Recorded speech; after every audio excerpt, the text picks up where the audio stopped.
চট্টগ্রাম বন্দরে ভিড়েছে রুশ নৌবাহিনীর ৩টি যুদ্ধজাহাজ। সেখানে আছেন সহকর্মী প্রণবেশ চক্রবর্তী। প্রণবেশের আগে আপনি যেটি জানাচ্ছিলেন যে তখন পর্যন্ত একটি জাহাজ ভিড়েছিল, এখন সবগুলো জাহাজ টার্মিনালে ভিড়েছে কিনা সেটি জানাবেন এবং কি কি আনুষ্ঠানিকতা চলছে আর সারাদিন আর কি কি আনুষ্ঠানিকতা বাকি আছে। শুভেচ্ছা সফরে রাশিয়ান নৌবাহিনীর 3টি যুদ্ধজাহাজ সেগুলো চট্টগ্রাম বন্দরের পতেঙ্গা যে টার্মিনাল রয়েছে, কন্টেইনার টার্মিনাল, সেটিতে ভিড়েছে। আমরা দেখতে পাচ্ছি এগুলো জাহাজগুলো নোঙর করা আছে।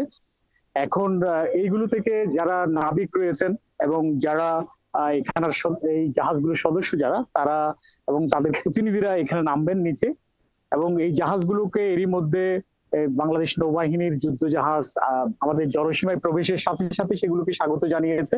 তো এখন তারা এখানকার জাহাজগুলোর ঊর্ধ্বতন কর্মকর্তারা তারা এই জাহাজগুলোতে থেকে নিচে নামবেন, এবং এখানে আমাদের নৌবাহিনীর বাদ্যদল তারা আমাদের যে দেশীয় কালচার বাদ্যের তালে তালে সেগুলোকে রিসিভ করে নিয়েছে।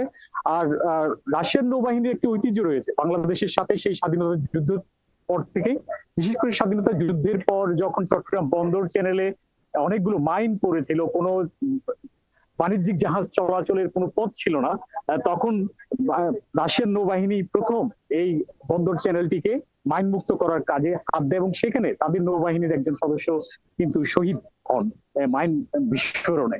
এবং তার স্মরণে আমাদের নেভাল যে একাডেমি রয়েছে সেখানেও তার স্মরণে একটা স্কোয়ার রয়েছে, যেখানে তিনি নিহত হয়েছিলেন তার পাশেই। ফলে রাশিয়ান যে নৌবাহিনী তাদের সাথে একটা দীর্ঘদিনের সম্পর্ক রয়েছে বাংলাদেশের। এবারের যুদ্ধজাহাজ যে 3টি আসছে তার মাধ্যমে দুই দেশের নৌবাহিনীর মধ্যে অভিজ্ঞতা বিনিময় হবে, এবং তাদের মধ্যে নিজেদের বাহিনীর যেমন অনেকগুলো অভিজ্ঞতা, তার সাথে মত বিনিময়। এবং চট্টগ্রাম বন্দরে যিনি চেয়ারম্যান রয়েছে, এই 4 দিনের সফরের মধ্যে চট্টগ্রাম বন্দর চেয়ারম্যানের সাথে এখানে রাশিয়ান অ্যাম্বাসেডর, পাশাপাশি যে 3টি জাহাজ আসছে তাদের কর্মকর্তারা দেখা করবেন, তাদের সাথে একটা মত বিনিময় হওয়ার কথা রয়েছে। এর বাইরেও এখানে বিশেষায়িত শিশুদের নিয়ে নৌবাহিনী পরিচালিত যে স্কুল রয়েছে সেগুলো পরিদর্শন করবেন। পাশাপাশি নৌবাহিনীর শিশুরা যাতে এই জাহাজগুলো তাদের এলাকার লোকজন যাতে এটা দেখতে পারে সেই জন্য একটা ব্যবস্থা থাকবে। এবং এখানে যেসব দর্শনীয় জায়গা রয়েছে, মুক্তিযুদ্ধের স্মৃতি বিজড়িত জায়গা রয়েছে, সেই জায়গাগুলো, এবং যে রাশিয়ান একজন যার কথা বলছিলাম নৌবাহিনীর সদস্য যিনি মাইন বিস্ফোরণে নিহত হয়েছিলেন মাইন সরাতে গিয়ে, তার যে স্মৃতিস্তম্ভ রয়েছে সেখানে তারা পুষ্পস্তবক অর্পণ করবেন। এরকম নানা কর্মসূচি এই 4 দিনের সফরের মধ্যে রয়েছে।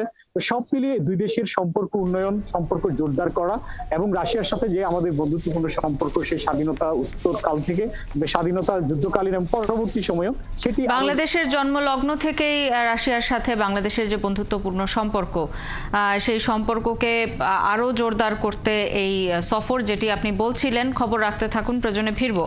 আমাদের সাথে চট্টগ্রাম বন্দর থেকে যুক্ত হয়েছিলেন সহকর্মী প্রণবেশ চক্রবর্তী।